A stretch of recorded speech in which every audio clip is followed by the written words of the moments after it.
रचित सुसमाचार अध्याय 7।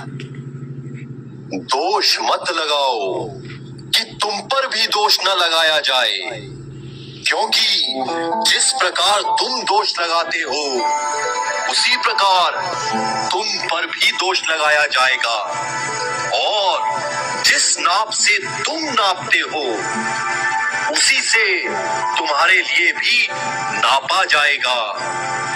तू क्यों अपने भाई की आंख के तिनके को देखता है और अपनी आंख का लट्ठा तुझे नहीं सूझता?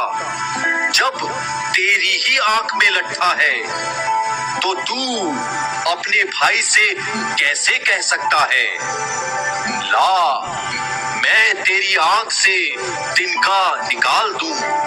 हे कपटी, पहले अपनी आंख में से लट्ठा निकाल ले, तब तू अपने भाई की आंख का तिनका भली भांति देखकर निकाल सकेगा।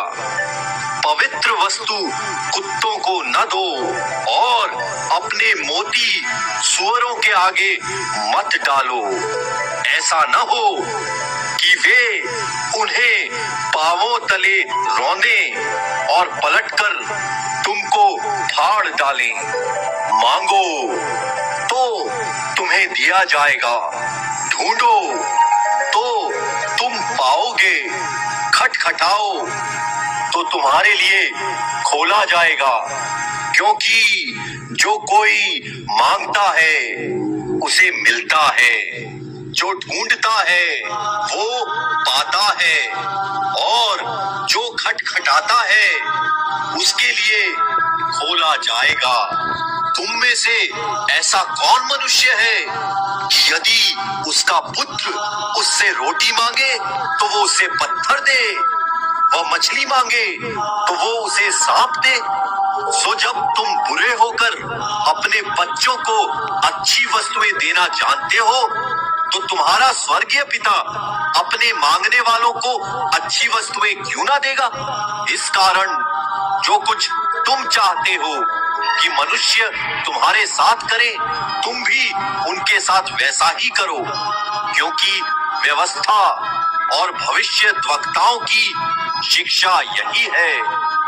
सकेत फाटक से प्रवेश करो, क्योंकि चौड़ा है वो फाटक और चाकल है वो मार्ग जो विनाश को पहुंचाता है, और बहुतेरे हैं जो उससे प्रवेश करते हैं। क्योंकि सकेत है वो फाटक और सकरा है वो मार्ग जो जीवन को पहुंचाता है, और थोड़े हैं जो उसे पाते हैं। झूठे भविष्यद्वक्ताओं से सावधान रहो, जो भेड़ों के भेष में तुम्हारे पास आते हैं, परंतु अंतर में फाड़ने वाले भेड़िए हैं। उनके फलों से तुम उन्हें पहचान लोगे। क्या लोग झाड़ियों से अंगूर या ऊंट कटारों से अंजीर तोड़ते हैं? इसी प्रकार हर एक अच्छा पेड़ अच्छा फल लाता है, और निकम्मा पेड़ बुरा फल लाता है।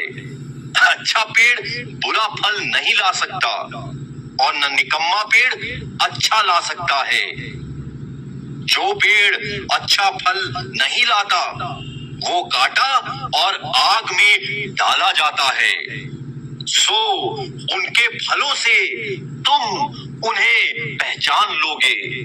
जो मुझे हे प्रभु कहता है, उनमें से हर एक स्वर्ग के राज्य में प्रवेश न करेगा, परंतु वही जो मेरे स्वर्गीय पिता की इच्छा पर चलता है।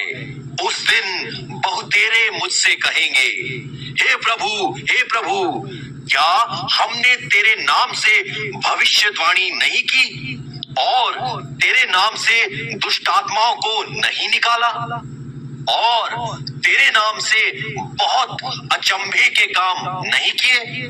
तब मैं उनसे खुलकर कह दूंगा, मैंने तुमको कभी नहीं जाना। हे कुकर्म करने वालों, मेरे पास से चले जाओ। इसलिए जो कोई मेरी ये बातें सुनकर उन्हें मानता है वो उस बुद्धिमान मनुष्य की नाई ठहरेगा जिसने अपना घर चट्टान पर बनाया, और मेघ बरसा और बाढ़ें आई और आंधियां चली और उस घर पर टक्करें लगी, परंतु वो नहीं गिरा क्योंकि उसकी नींव चट्टान पर डाली गई। परंतु जो कोई मेरी ये बातें सुनता है और उन पर नहीं चलता वो उस निर्बुद्धि मनुष्य की नाई ठहरेगा जिसने अपना घर बालू पर बनाया, और मेघ बरसा और बाढ़ें आई और आंधियां चली और उस घर पर टक्करें लगी और वो गिरकर सत्यानाश हो गया। जब यीशु ये बातें कह चुका तो ऐसा हुआ कि भीड़ उसके उपदेश से चकित हुई, क्योंकि वो उनके शास्त्रियों के समान नहीं परंतु अधिकारी की नाई उन्हें उपदेश देता था।